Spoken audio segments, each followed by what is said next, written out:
Welcome to yo-yo TV. ఈరోజు మనం విజయనగరం జిల్లా బొబ్బిలి నియోజకవర్గంలో ఉన్నాము. మినిస్టర్ గారు కృష్ణరంగారావు గారి నియోజకవర్గంలో ఉన్నాము. వారి యొక్క విజయానికి పూర్తిగా మొత్తం వెనక సైడ్ ఉండి నడిపించేటువంటి వ్యక్తి మన బేబీ నాయన్ గారు వాళ్ళ తమ్ముడు ఉన్నారు. మనం మాట్లాడే ప్రయత్నం చేద్దాం. సార్ నమస్కారం సార్. మీ ప్రచారం ఎలా కొనసాగిస్తున్నారు అన్నగారి తరఫున? బ్రహ్మాండంగా కొనసాగిస్తున్నాం. ప్రజల బ్రహ్మరథం పడుతున్నారు. తెలుగుదేశం పార్టీ చంద్రబాబు నాయుడు గారు చేపట్టినటువంటి అభివృద్ధి సంక్షేమ కార్యక్రమాలు అవ్వనివ్వండి, ఇక్కడ తెలుగుదేశం పార్టీ నాయకులుగా మేము నియోజకవర్గ స్థాయి నాయకులు అవ్వనివ్వండి, మండల స్థాయి నాయకులు అవ్వనివ్వండి, గ్రామ స్థాయి నాయకులు అవ్వనివ్వండి, పట్టణ స్థాయి నాయకులు, వార్డు స్థాయి నాయకులు అందరూ కూడా ప్రజలకు ఎల్లప్పుడూ కూడా అందుబాటులో ఉంటూ ప్రభుత్వ సంక్షేమ కార్యక్రమాలు, అదేవిధంగా వ్యక్తిగతంగా మేము చేసినటువంటి చారిటీస్ అవ్వనివ్వండి, ఎప్పుడు కూడా ప్రజలు ఒక అభిమానం వారి సొంత ఇంటి బిడ్డలాగా మమ్మల్ని చూసుకుంటూ వచ్చారు. రాను ఎన్నికల్లో కూడా అలాగే చూసుకొని తప్పకుండా బొబ్బిలిలో విజయడంక ముగిస్తాం. అంటే ఈ బొబ్బిలి నగరంలో టీడీపీ కంచుకోటగా చెప్పుకోవచ్చు. ఇప్పటికే 3 సార్లు విజయం సాధించారు. మళ్ళీ 4వ సారి విజయం సాధించబోతున్నారా? తప్పకుండా 100కి 100 పాళ్ళు. విజయం అనేది క్వశ్చన్ కాదు. మనం ఎంత మంచి మెజార్టీతో గెలుస్తాం, ఎంత మంచి మెజార్టీ మా నాయకులు, మా పార్టీకి పెద్ద దిక్కు అయినటువంటి అశోక్ గజపతిరాజు గారికి బొబ్బిలి నియోజకవర్గం నుంచి ఎంత మంచి మెజార్టీ ఇవ్వగలం అనేది ఇక్కడ క్వశ్చన్. గెలుపు అనేది ఒక ఇది కాదు, ప్రజలు ఆశీస్సులతోనే. అది కూడా ఆదేమా కూడా ప్రజల యొక్క స్పందన, ప్రజల యొక్క ఆశీస్సులతోనే. అది మా బలం, మా వాపు కాదు, వాళ్ళ తాలూకు బలం. అది అంటే సంక్షేమ పథకాలు కాకుండా ఓన్లీ ఇక్కడ బేబీ నాయని రంగారావు కావచ్చు, వీళ్ళని చూసే ఓట్లేసే అవకాశాలు ఉన్నాయా? పార్టీ బలం చాలా ఎక్కువ ఉంది. పార్టీ బలంతో పాటు మేజర్ ఫ్యాక్టర్ అనేది పార్టీ బలం, తర్వాత నాయకుల తాలూకా ఇమేజ్ అనేది పనిచేస్తుంది. ఫస్ట్ మెయిన్ ఏదేమైనా క్రూషియల్ పార్టీ బలం. Cadre based party Telugu Desam party అనేది ఒక cadre based party, grass root level నుంచి కూడా పటిష్టమైనటువంటి పార్టీ కాబట్టి తప్పకుండా ఇవన్నీ కూడా దోహదపడతాయి. అంటే బేబీ నాయన్ గారు ఎక్కడికి వెళ్ళినా కూడా ప్రజలు బ్రహ్మరథం పడతారు. అన్నకంటే తమ్ముడికి ఎక్కువ పడతారు. అసలు దీన్ని ఎలా చూడవచ్చు? అదే ఐఎమ్ మోర్ అవుట్ స్పోకన్. నేను చొచ్చుకుపోతాను. అన్న కొంచెం రిజర్వ్డ్. రాజకీయాల్లో ఇది ఉండాలి, అది ఉండాలి. ఆ 2 క్వాలిటీస్ తాలూకా అమాల్గమేషనే బొబ్బిలి రాజులు, అంతే తప్ప ఇంకేమీ లేదు. నేనన్నా అన్నన్నా ఎప్పుడు ఆ తేడా లేదు. ఇద్దరిని ఒకరికిందే చూశారు తప్ప ఎప్పుడు కూడా ఆ తేడా అయితే లేదు. బొబ్బిలిలో ఇప్పుడు గెలిచిన తర్వాత ఆల్రెడీ మినిస్టర్గా చేశారన్న గారు, మళ్ళీ ప్రభుత్వం వస్తే మినిస్టర్ అయ్యే అవకాశాలు ఉన్నాయి. ఇప్పుడు ఈ నియోజకవర్గాన్ని అభివృద్ధి ఎలా చేస్తారు? కనీ విని ఊహించినటువంటి నిధులు ఆల్రెడీ తీసుకొచ్చాం. టెండర్స్ కూడా పూర్తయిపోయి, కొన్ని టెండర్ స్టేజ్లో ఉన్నాయి, కోడ్ రావడం వల్ల అయిపోయి పెండింగ్ సమస్యలు అన్నింటినీ కూడా ఇంచుమించు సుమారు నియోజకవర్గంలో ఒక 500 నుంచి 600 కోట్ల రూపాయలు తీసుకొచ్చి అభివృద్ధి పనులు చేపట్టాం. మున్సిపాలిటీలు అవ్వనివ్వండి, గ్రామాల్లో అవ్వనివ్వండి, రహదారుల సౌకర్యం అవ్వనివ్వండి, ఇది అవ్వనివ్వండి, ఇరిగేషన్ అవ్వనివ్వండి, లేకపోతే తాగునీరు అవ్వనివ్వండి, ఇవన్నీ కూడా చేసాం. మన అన్న క్యాంటీన్ అవ్వనివ్వండి, ఇండోర్ స్టేడియం అవ్వనివ్వండి, బొబ్బిలి పట్టణానికి శాశ్వతంగా తాగునీరు ఇబ్బంది లేకుండా ఇంచుమించు 70 కోట్ల రూపాయలతోని మరి సువర్ణముఖి నది నుంచి డ్రింకింగ్ వాటర్ స్కీమ్ అవన్నీ కూడా టెండర్స్ పూర్తి అయిపోయి, రానున్న చిన్న చితక పనులు ఇంకేమైనా మిగిలిపోయి ఉన్నా అవన్నీ కూడా పూర్తి చేస్తాం. ప్రజలు ఇలా మీకు ఎక్కడికి వెళ్ళినా బ్రహ్మరథం పడుతున్నారు, ఎందుకంటారు? ఏం చెప్తాం, ప్రజలను నమ్ముకొని ప్రజలను నమ్ముకునే మనుషులం మేము. ఇవాళ ఏ రోజు కూడా మా బలాన్ని చూసి మేము వాపు అనుకోలేదు. వాళ్ళు ఉంటేనే మనం అనుకున్నాం. ఎల్లప్పుడూ కూడాను ప్రజల తాలూకా కష్ట సుఖాలు ఏ రోజు కూడా మాకు ఒక రాజకీయ నాయకుడు, పార్టీ కార్యకర్త, పార్టీ నాయకుడు రిలేషన్షిప్ ఉండదు మాకు వాళ్ళకి.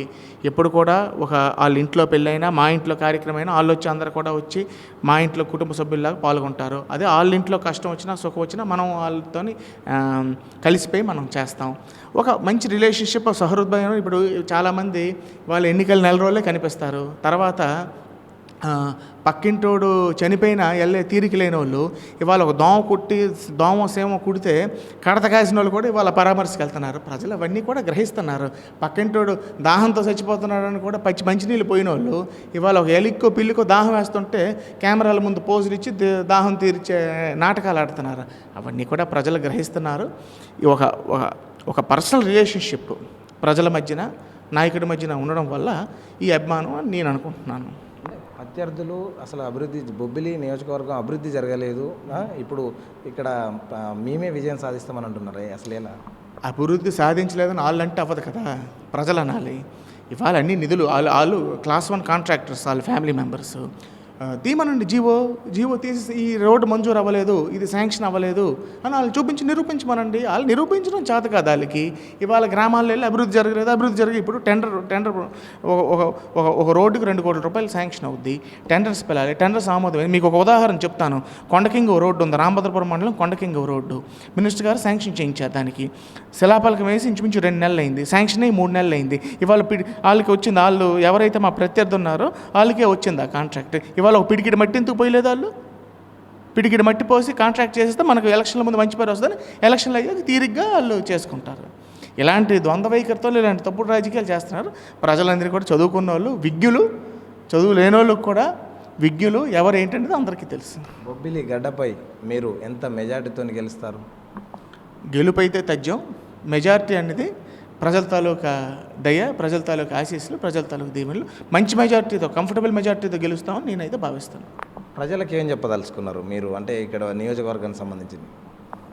ఇవాళ నిస్వార్థంగా ఎల్లప్పుడూ కూడా మీకు అందుబాటులో ఉంటూ 365 రోజులు 5 సంవత్సరాలు ఎప్పుడు కూడా మా గడప తొక్కిన వాళ్ళని ఎప్పుడు కూడా ఖాళీ చేతులతో పంపించలేదు. సాయం దేహి అనుకొని సాయం కోరిన వాళ్ళు ప్రతి ఒక్కరు, ఒక పెళ్ళి అవనివ్వండి, ఒక పేరెంట్ అవనివ్వండి, చదువు అవనివ్వండి, కష్టం అవనివ్వండి, ఆపద అవనివ్వండి, ఏదట అవనివ్వండి, ఒక గుడి అవనివ్వండి, ఒక గోపురం అవనివ్వండి, తాగునీరు అవనివ్వండి, ఇంచుమించు మా హిస్టరీలో మేము more than 1000 drinking water borewells తీసాం. కొన్ని వందల కోవిళ్ళకి సాయం చేసాం. కష్టాల్లో ఉన్న కొన్ని 1000 మందికి సాయం చేసాం నిస్వార్థంగా. ఇవాళ అవకాశవాదులు చాలామంది వస్తున్నారు.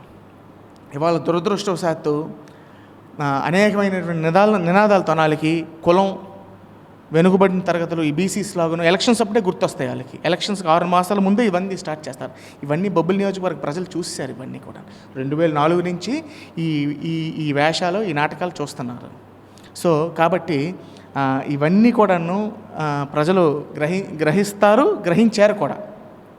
ఈ అవకాశవాద రాజకీయాల్ని నిస్వార్థంగా సొంత ఆస్తులు అమ్ముకొని ప్రజల శ్రేయస్రీత్యా పనిచేసే వాళ్ళు కావాలా, పదవిని అర్థం పెట్టుకొని సొంత ఆస్తులు పెంచుకున్న వాళ్ళు కావాలా, ప్రజలే నిర్ణయిస్తారు. మొత్తానికి తమ ఆస్తులను కూడా ప్రజల కోసమే సేవ చేస్తూ జీవితం మొత్తం కూడా ప్రజలతోనే గడుపుతూ ఉన్నాము. ఇప్పటికీ ఏదేమైనప్పుడు కూడా మా గెలుపు తథ్యం, మెజార్టీ కోసమే మేము ఒక కృషి అని చెప్తా ఉన్నారు. ఏది ఏమైనా కూడా బొబ్బిలి గడ్డపై తెలుగుదేశం జెండా ఎగరవేస్తామని కూడా మనతో చెప్తా ఉన్నారు. ఇది ఇక్కడ ఉన్న పరిస్థితి. YoYo TV ground report. Hello, మిమ్మల్నే. యోయో టీవీ యాప్ డౌన్లోడ్ చేసుకున్నారా? ఇంకా లేదా? మీ యాప్ స్టోర్కి వెళ్ళి వెంటనే డౌన్లోడ్ చేసుకోండి.